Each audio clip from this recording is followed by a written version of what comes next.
Bene data bakundwa b'umwami Yesu Kristo, mwese abakurikira izi nyigisho tubahaye ikaze mu biganiro bya Saveur Divine. Ibi biganiro mu bitegurirwa n'abavugabutumwa bwiza batandukanye, akaba ari umuhamagaro ugendera ku ijambo ry'Imana byanditse mu gitabo cy'ubutumwa bwiza uko bwanditswe na Matayo ibice 24 umurongo wa 14. Kandi ubutumwa bwiza bw'ubwami buzigishwa mu isi yose ngo bube ubuhamya bwo guhamiriza amahanga yose, nibwo imperuka izahera ko ize. Ibi biganiro mu bikurikira ku channel ya YouTube yitwa Saveur Divine. Tubifurije kugubwa neza. Imana Data ari nayo so ibaho umugisha.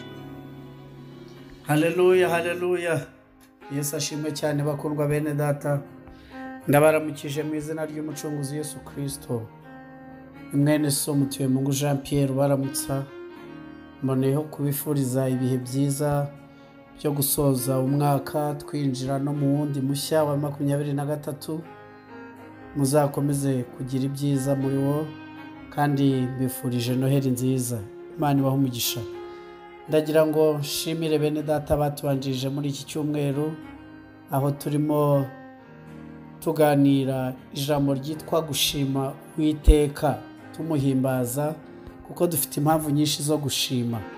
Ndagira ngo rero nanjye nkomerezeho dusome ijambo ry'Imana riri muri Zaburi y'103. Iravuga ngo mutima wanjye himbaza Uwiteka, namwe ibindimo byose muhimbaza izina rye ryera. Mutima wanjye himbaza Uwiteka, ntiwibagirwe ibyiza byose yakugiriye. Amen, amen, amen. Ndagira ngo dufite byinshi byo gushima Imana dusoza umwaka, kandi n'abahuye n'amakuba nabo nibakomere. Bibiliya ivuga ngo iki?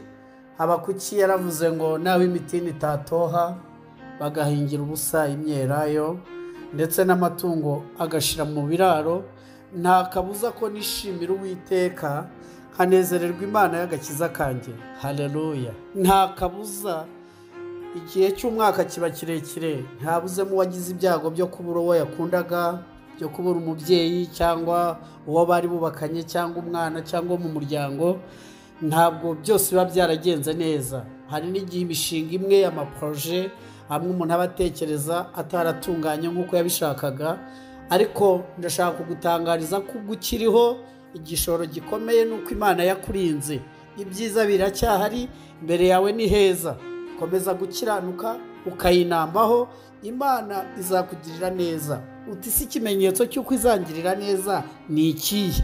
Nanjye ndakubwira ngo ikimenyetso cy'uko Imana izakugirira neza ni uko ukiriho. Haleluya, haleluya. Dawidi yaravuze ngo yampaye igihano, ariko mu byo yampaniye byose yandinze gupfa.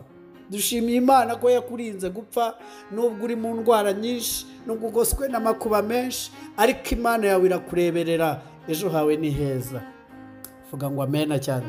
Hanyuma rero Dawidi aravuga ngo mutima wanjye himbaza Uwiteka. Iri ni iteraniro ryo mu mutima Dawidi yari arimo gukora. Imana ishimwe. Ntabwo buri gihe tugira amateraniro kubera ko twagiye mu rusengero cyangwa turi mu bandi benshi, ahubwo umukristo mwiza agira iteraniro ryo mu mutima. Kandi iryo teraniro iyo ririmo, ntushobora kwicwa n'amaganya, ntushobora kwicwa n'agahinda, umubabaro ntugufata, kuko urakomera ukikomeza no mu ndwara yawe. Bene uwo mutima uragukomeza. Umutima ugira iteraniro ryibuka iby'Imana yakoze. Uwo rero Dawidi yari afite uwo mutima ugira iteraniro ryibuka iby'Imana yakoze. Imana yakoreye iki Dawidi rero yagombaga kwibuka? Dawidi mwene Yesayi, muramwibuka ko yabaga mu ishyamba aragiye intama. Nako kazi ke nk'umwana mutoya. Hanyuma ngo mu bintu byajyaga bimugora nuko intare zajyaga zimutera ngo zimwibire abana b'intama, akarwana nazo, akazambura umwana w'intama, agakira amenyo y'intare. Murabizi ko intare ari igikoko, ari igisimba, ari inyamaswa iteye ubwoba y'inkazi. Ngo idubu rikaza naryo ngo akarivutaguza, akarya ku mwana w'intama, ntiryamukoraho, ntiryamwica. Muribuka intambara yarwanye na Goliyati.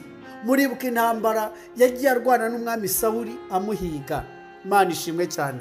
Hanyuma ikindi gikomeye yajyaga yibuka, haleluya haleluya haleluya, yajyaga yibuka uburyo baje kwimika umwami mu rugo kwa se. Umuhanuzi Samweli arahaguruka ngo ajye kwimika umwami, ngo ageze mu rugo kwa Yesayi bamuzanira abahungu beza beza, kandi ngo yari yaratumyeho ko azaza. Hanyuma Dawidi we ntiyabimenyeshwa kuko yaragawaga, ntabwo yari mu bo bazana imbere, ntiyatekerezwagaho kuba umwami. Bari bafite abahungu b'abasirikare, uwitwa Eliyabu yari umusirikare ukomeye ku iranka rya kapiteni mu ngabo za Sawuli, ndetse n'uwitwa Shama na Abinadabu, bose bari bakomeye cyane aho ngaho kwa Sawuli mu ngabo. Hanyuma rero ubwo babwiraga Yesayi ko bazimika umwami mu muryango we, yateguye abari abasirikare basanzwe babizi, basanzwe babimenyereye, babikwiriye. Ubwo Samweli yinjiraga mu rugo, ngo yitegereje Eliyabu uburyo ari mwiza, uburyo ari muremure, uburyo aberewe n'imyenda y'igisirikare. Hanyuma ngo afata ihembe ry'amavuta ngo arimusukeho. Ngo nuko Uwiteka afata ukuboko kwa Samweli aravuga ati oya wikwangiza ayo mavuta, wiyamusukaho, nge namugaye sindeba nk'abantu. Ngo bazana n'uwa kabiri, bazana n'undi, Uwiteka arabagaye. Kugira ngo murebe ko bikomeye, ngo Samweli yabwiye Yesayi ati se nta wundi mwana waba usigaranye aha ngaha? Ngo Yesayi aravuga ati oya, niba umwami atabonetse muri aba, ubwo reka twirire. Samweli ngo aravuga ngo nkurahiye Uhoraho, ntabwo nakwicara ngo ngira icyo nshyira mu kanwa n'uwo nguwo ataraza. Ndabizi ko ntavangiwe, uwo ubona atabikwiriye, uwo nguwo mubona atabikwiriye nawe naze. Ngo nuko bamutumaho byikubagaho, ngo aza yirukanka, ngo ahageze n'imyenda yo mu ishyamba yose. Ngo nuko umwuka w'Uwiteka aza kuri Samweli aramubwira ngo nguwo uwo narambagije, ufite umutima umeze nk'uko nshaka. Haleluya. Ndashimira Imana ibenguka, ndashimira Imana ireba abatabikwiriye ikabibaha. Imana ikaguha agakiza utagakwiye, Imana ikaguha agakiza wari mubi, Imana ikakurinda mu gihe gikomeye, Imana ikabikugejeje ku yindi migabane nta wundi wo mu muryango wanyu wigeze ahagera. Imana ikaba yarakurinze urupfu rukomeye. Dawidi ngo akagira iteraniro ryo mu mutima, haravuga ngo umutima wanjye ntukibagirwe ibyiza Uwiteka yakugiriye, ujye ubizirikana, uhore hubaha Imana.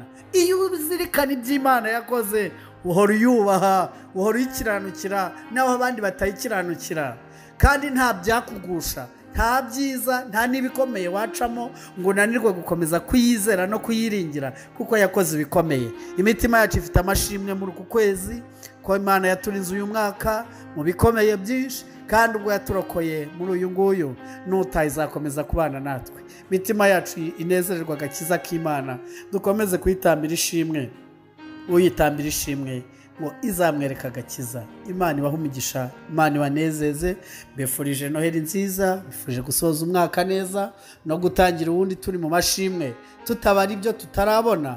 Iyo urebeye ku bandi aho bageze, wowe ubona nta kimana yakoze, ariko Imana yarakoze mu ruhande rwawe. We kureba aho abandi bageze, ahubwo urebe ibyo yagukoreye. Icyubahiro kibi cy'Imana ku bwawe, kandi ukomeze kugubwa neza. Mu izina rya Yesu, amen.